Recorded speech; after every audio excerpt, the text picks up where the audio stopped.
Chapter 23.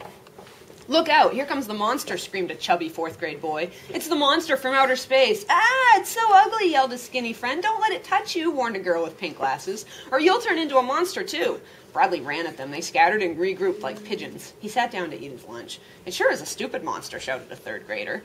After lunch, Bradley sat at his desk. Last seat, last row. He didn't look at Jeff. He didn't look at the other way either, at the chart full of gold stars, and he didn't look straight ahead at Mrs. Ebel. He didn't look anywhere. It was time to see Carla again. He took the hall pass from Mrs. Ebel and walked out of the classroom. He hated Carla. He didn't want to make the same mistake with her that he had made with Jeff. He realized Claudia was right.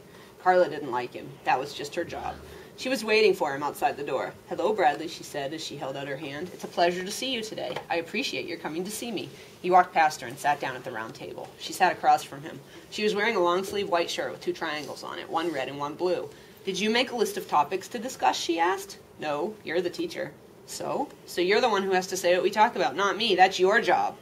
"Well, let me think," said Carla. "Are you sure you can't think of anything?" He shook his head. "I'm surprised. I thought you would have come up with a lot of interesting topics."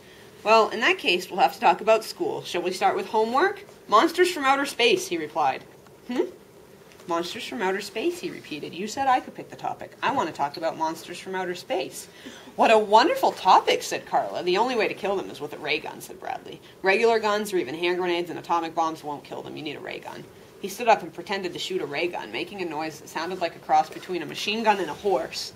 Carla put her hands up to protect herself. "Don't shoot me," she said. "You're a monster from outer space," he told her. "No, I'm not. I'm a counselor." He stopped firing. "Do you believe in monsters from outer space?" She shook her head. "No, but I do believe there are other types of creatures living in outer space. I just don't believe in monsters. I believe the Earth is just one small planet in a gigantic universe. I think there are billions of other planets with trillions of other kinds of creatures living on them. Some are real stupid, and others smarter than you or me. Some are bigger than dinosaurs, others smaller than ants. But out of all those creatures, I don't think there is even one monster." "Not even one?" "No," said Carla. "I think everyone has good inside him. Everyone can feel happiness and sadness and loneliness, but sometimes people think someone's a monster. That's only because they can't see the good that there's inside them. And then a terrible thing happens. They kill him? No, even worse. They call him a monster, and other people start calling him a monster, and everyone treats him like a monster.